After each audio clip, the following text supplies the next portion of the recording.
On January the 13th, the Illinois General Assembly passed the Pretrial Fairness Act, a bill that ends money bond and remaps the entire pretrial decision-making process. We're going to take today to walk through the bill using the principles of bond reform. These are a set of principles that the coalition and the network put together to guide how we're going to move forward when it comes to passing policy, advocating for reforms, and we feel very strongly that these principles line up perfectly with what we've done in the bill. So let's get started. Principle 1, money should never be a determining factor in whether someone is free pending trial. Pretrial Fairness Act ends the use of money bond full stop. When a judge sets a money bond, they are making a person eligible for release, but only if they pay that money bond. And for decades, Illinois courts have set money bonds that are far too high for the working class people and their families to pay, resulting in pretrial incarceration for the poor and pretrial freedom for the rich. And when poor folks do manage to pay the money bond, it's typically because they have to make terrible decisions about what to do, pay your rent or pay the ransom. Principle number 2, release is a norm and detention is a carefully limited exception. Now, we talked about it. Any money bond is important and is very, very valuable. However, if we just end money bond and everybody who is given a money bond is just locked up, that wouldn't be effective. The coalition and network want to end money bond, but they also want to significantly reduce pretrial detention. So how do we do it? And how does the PFA do it? Well, when a person goes before a judge, they now go through a bond hearing. That's different in the PFA. If they make it to the judge and goes to a conditions hearing. At that conditions hearing, the judge will determine what things need to be put in place to get that person back to court. At this point, detention is not on the table. Now, if a prosecutor decides they do want to detain somebody, well, then they have to actually file a motion called a detention motion. Now, they just filing a motion and asking for it won't get it done. They've got to prove 3 things to actually detain a person. What are those 3 things? First, they must prove that the person is charged with a qualifying offense. Second, they must prove that there's probable cause that the person committed that offense. And third, they must prove that no conditions or set of conditions other than detention will protect the public from a specific, real, and present threat to any person or persons or a willful flight from detention. Pretrial Fairness Act creates what's called a detention net. So they must be eligible. They must be charged with the eligible offense. This basically means that for the vast majority of people charged with offenses, they won't even be eligible for pretrial detention. Who is eligible for pretrial detention? People charged with non-probationable forcible felonies. Those are serious cases like murder and armed robbery, vehicular hijacking, people charged with domestic violence, cases involving sex, cases involving the use of a gun, and other very serious cases. Now, let's be clear. That only means that these people are eligible for pretrial detention. And all those other 2 standards, that there's probable cause and no condition other than detention, need to be proved before a person is actually detained. But the fact that there is a limited set of cases that are even eligible for detention means that we're going to be able to significantly reduce pretrial detention, and we're going to be able to end money bond. Now, we also know that there's more than one type of incarceration. We know that people can be incarcerated in their homes via electronic monitoring. And I believe that the vast majority of folks in our coalition, in our network, would like to see the end of electronic monitoring tomorrow. But we know that it would have been difficult to pass that through this bill. So what we did do is significantly limit what people can do with electronic monitoring. And there are 4 points here. First, if a judge gives someone electronic monitoring, they must reconsider that decision every 60 days, right? So the defense attorney will have opportunities to argue against it. Second, the accused person must be given movement. That is, they must be given the ability to just do the things that every human needs to do to feed themselves or feed their family, go to the doctor, the ability to not be prisoners in their own home. The third is it prevents people on electronic monitoring from being charged with felony escape for minor compliance issues. And fourth, if found guilty and sentenced to a term of imprisonment, the person given electronic monitoring must be given credit for the time they served on electronic monitoring. That is a practice in some courts, but not a practice in others, and it's time to fix that. Here's principle 3. Accused people must be viewed holistically, and risk assessments are not used as substitutes for individualized decision-making. Now, the current system allows for judges to make decisions about who should be in jail and who shouldn't be in jail in a matter of seconds or minutes, despite the fact that this is one of the most incredibly important decisions. I'd argue that there's no decision more important other than the guilt or innocence. And why is it so important? Well, we know that being in jail significantly affects the outcome of your case. If an accused person is stuck in jail while their case is going on, they are far more likely to plead guilty and far more likely to serve a longer prison sentence as compared to the person who enjoys pretrial freedom. So it's important that the PFA does this. It allows detention decisions to be reconsidered at every single court date.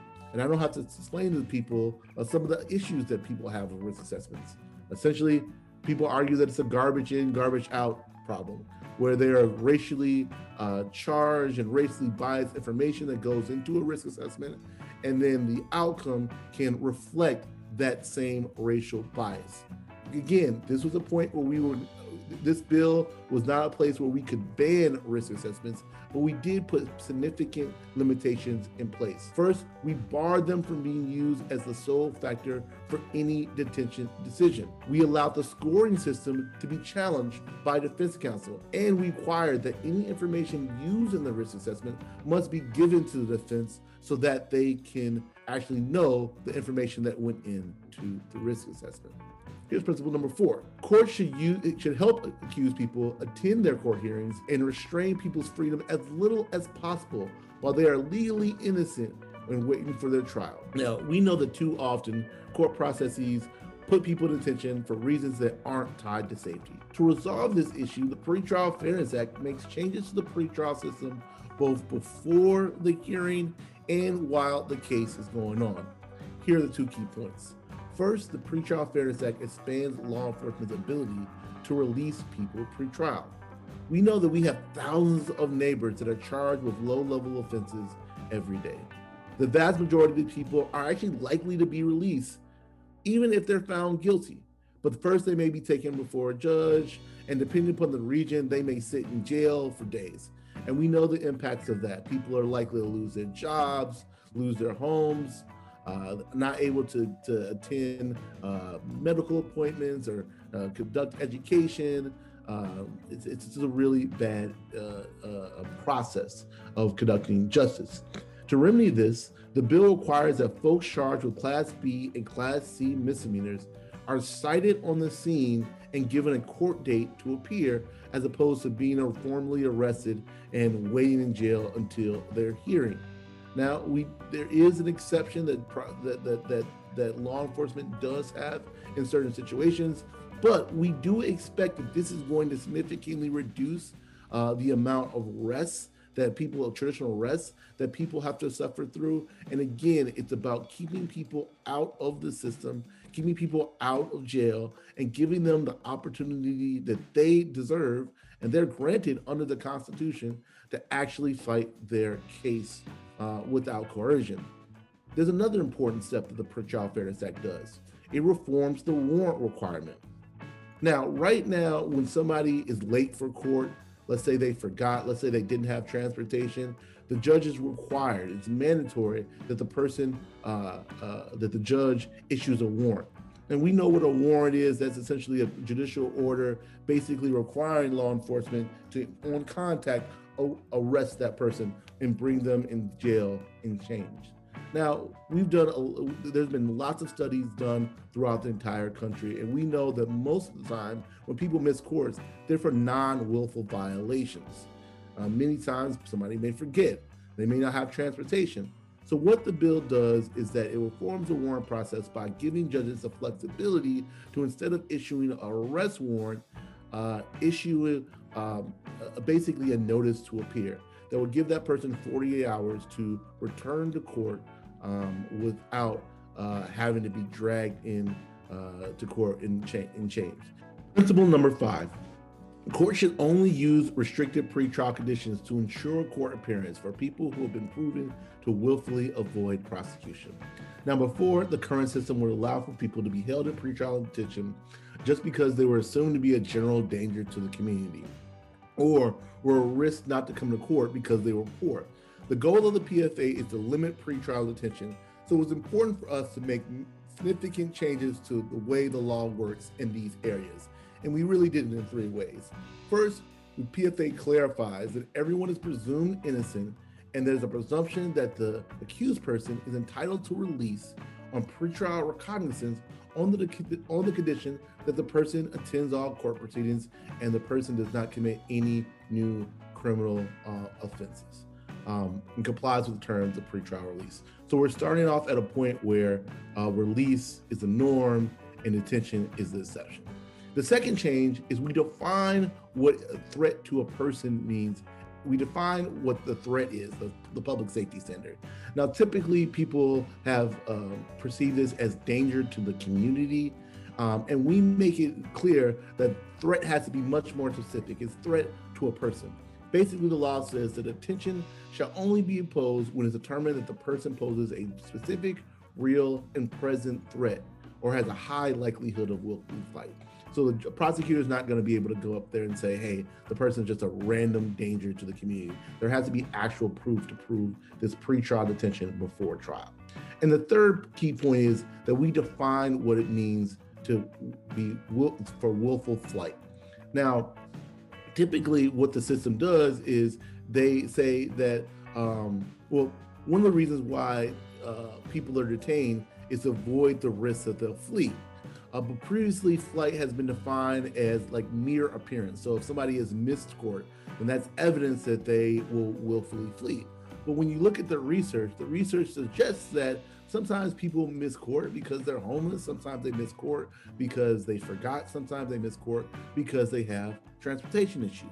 So we define willful flight in a new way, basically creating a difference between missing court because you just messed up or missing court because you're wanting to evade prosecution. The court needs to prove, in this case, or the prosecutor needs to prove that they are evading prosecution and didn't just miss court because of some reason that can be fixed or was non-willful. The second part to this is the PFA reforms the process for determining violations of pretrial release. Like we talked about before, someone may miss court because they didn't have transportation or they were late. And in the status quo, that means their conditions of release can be violated and they can be held in jail for the pendency of their case with very little due process. That means very, very short hearing without any standards. The Pretrial Fairness Act changes that. It means that there's a new process for resolving these violations using things like graduated sanctions that don't necessarily result in revocation of pretrial release. It requires an attorney to be present at these hearings. And if the person is going to be revoked, there needs to be proof that the violation was willful and not a mistake. That takes us to principle number 6. Pretrial practices should be transparent and accountable. While we have tons of data in our system around what happens to a person after they are convicted, data on what happens before in pretrial is few and far between. That means organizations like the Coalition to End Money Laundering and Illinois Network for Pretrial Justice have to find this data on their own.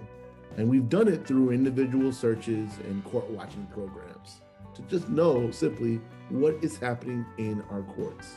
Now, some counties have started to provide this data in Illinois, but we know that the vast majority of them haven't. There are 102 counties in the state. That's why the PFA requires that there be statewide data collection of key points when it comes to pretrial policy. Basic questions like how many people are detained, how many people are violated, what happens when people are released, are impossible to answer. So the PFA creates an entire statewide data collection process. So our decision making is transparent and we can clearly advocate for better policy as these changes come into place. So that's a short summary of the bill. You want to find out more? Please check us out online at nmoneybond.org. Thanks a lot. Have a great day.